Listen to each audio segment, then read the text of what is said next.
talk about setting up an online tutoring center. So we actually run our tutoring centers, me and Tracy, differently. We run it synchronously and asynchronously. And so we'll give you the two different perspectives, and there is positives and negatives with both of them. So it really depends on what you want to do. When you set up your tutoring center, you can do both. You can do one or the other, in my opinion. But with my mentors, I set up synchronously, and there comes challenges with that. First off, we have to have a agreed platform that we meet synchronously. We meet on Zoom, so I asked them to meet on their Zoom account, so they're able to send their students, whoever they are tutoring, their Zoom class or Zoom room. So I asked them to message them, this is the room that they're going to meet at that time that they discussed. Whether it be Teams, Discord, all those different things, make sure there's a platform to meet synchronously. And because of that, if you can pick a uniform platform that you and everyone's using, you're actually able to do that easily online. If you go back to, if you're at a brick and mortar school, I know a lot of brick and mortar uses Google Chat or Google, and the ability to use Google Chat. They could definitely meet there. Skype is free. I know Discord is free and Slack is free. Those are different platforms that they could meet if the occasion arises where you do want to meet online for these tutoring centers. Another thing I do require, and this is something that's very professor-like, but it really does help organize the students, is that I do require office hours for those students to be. That means that for at least my section, I asked them to do 10 30-minute blocks, to have that open. So they pick somewhere in their time. I actually left their times open, so if they really want to do 4 a.m. in the morning, students are able to do that, especially since our students online actually range from West to East Coast. 4 a.m. in the morning for the West Coast could mean that someone from the East Coast could actually take that. But I asked them to open those blocks. If they want to open more, they are totally welcome to. I have 2 students that actually have Saturday and Sunday blocks open, and those sometimes get filled up just because that's a really opportune time to actually do those tutoring centers. So I really ask them for no limit. You can limit it if you want. Maybe you say up to 9 p.m. at night. I know, but if students are making those office hours, I don't think they're going to really offer hours beyond 9 p.m. I think, and it's a two-way road, so I don't think students are going to ask for tutoring after 9 p.m. But you can limit if you feel like that's going to be a problem. And I asked to do it outside of school times unless necessary. So just because I don't want tutoring sessions to happen because they refer to skip class.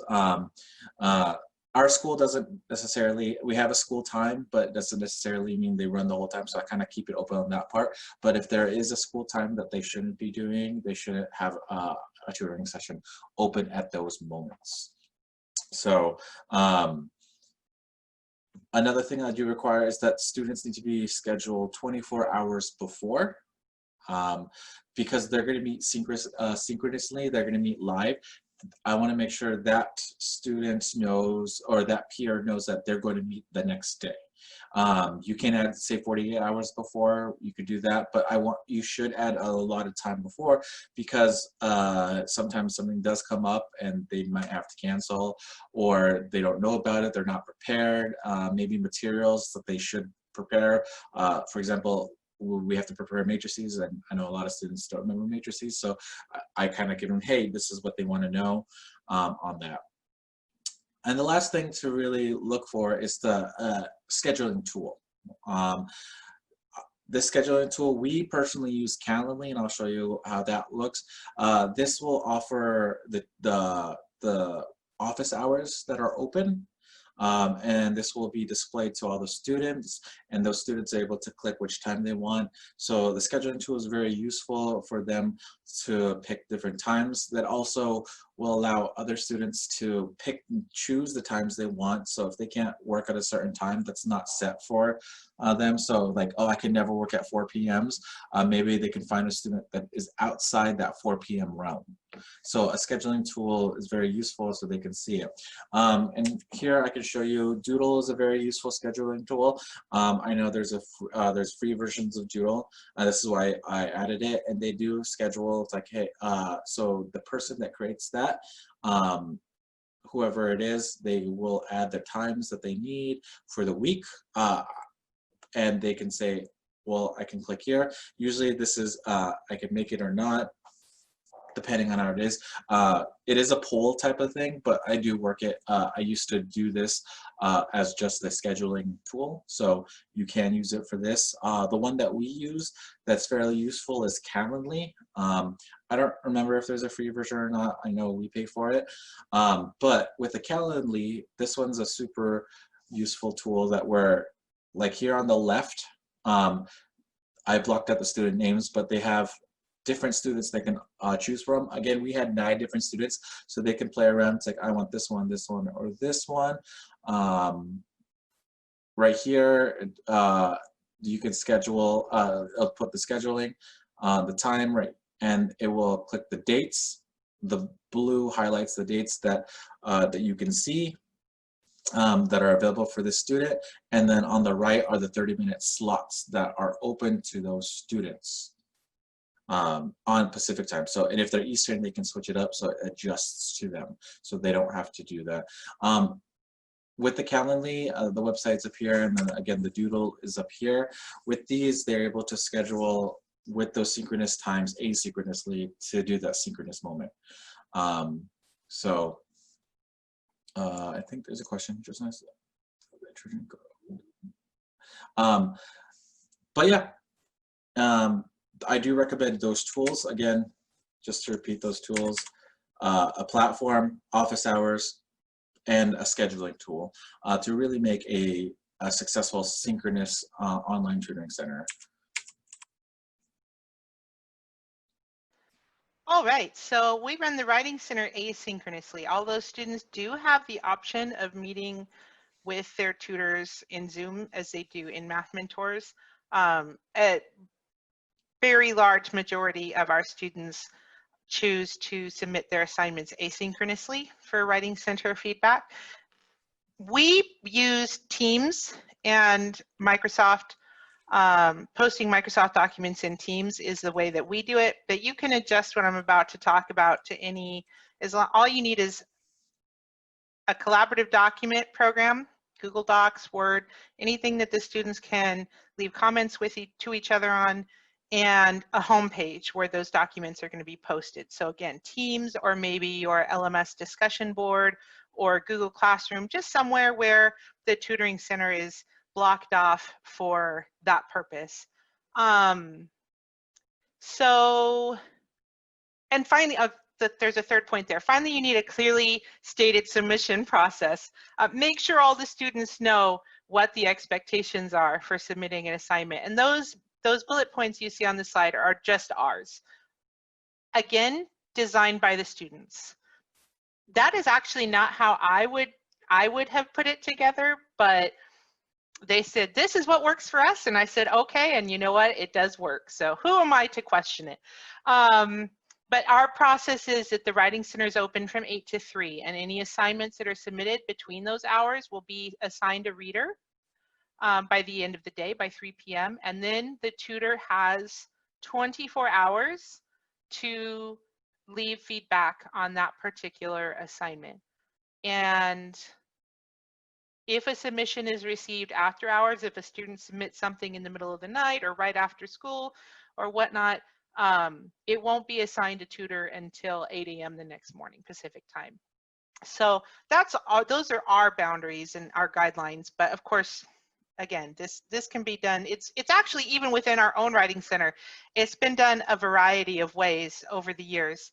And this is the system that the students decided that they liked best. So this is the one we're using currently. Could change in the future, who knows. Next slide, please.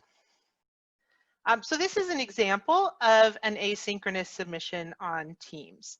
The student has submitted not only their own draft of the essay, as you can see, but also the assignment sheet, and I believe this one has the rubric on it as well. So students are asked to not only submit their assignment, but give the tutor anything the tutor needs to know to give them strong feedback, right? So they need to be able to read the assignment or read the prompt before they leave their feedback.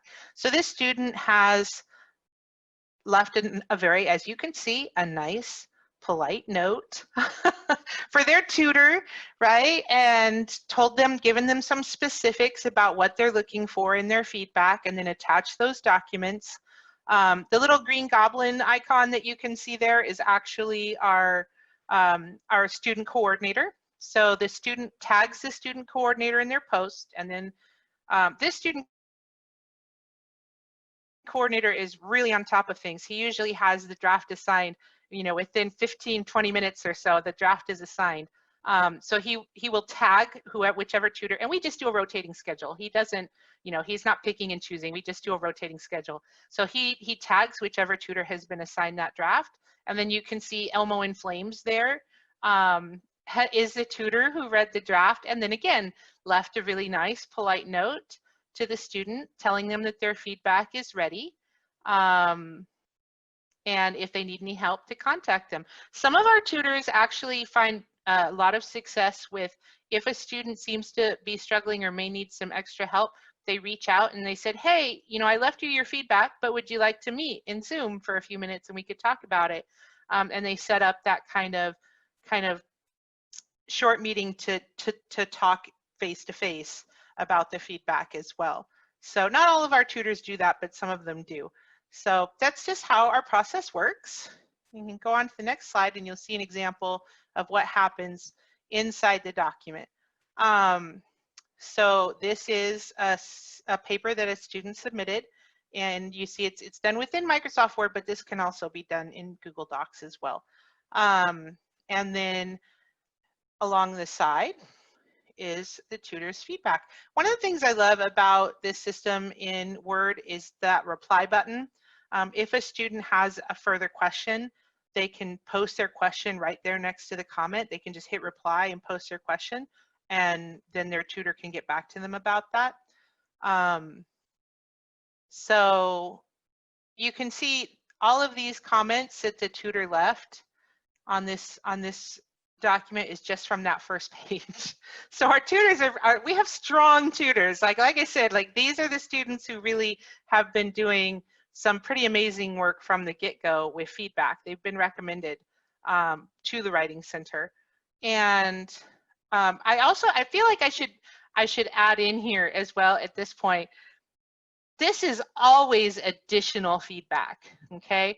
The teachers leave feedback on every single assignment that comes to them. So the Writing Center and the Math Mentors are never ever a replacement for the teacher. They're always just the additional help, right? So this is not only would the student receive all this feedback from their word nerd, but they'd also receive a significant amount of feedback from their teacher as well.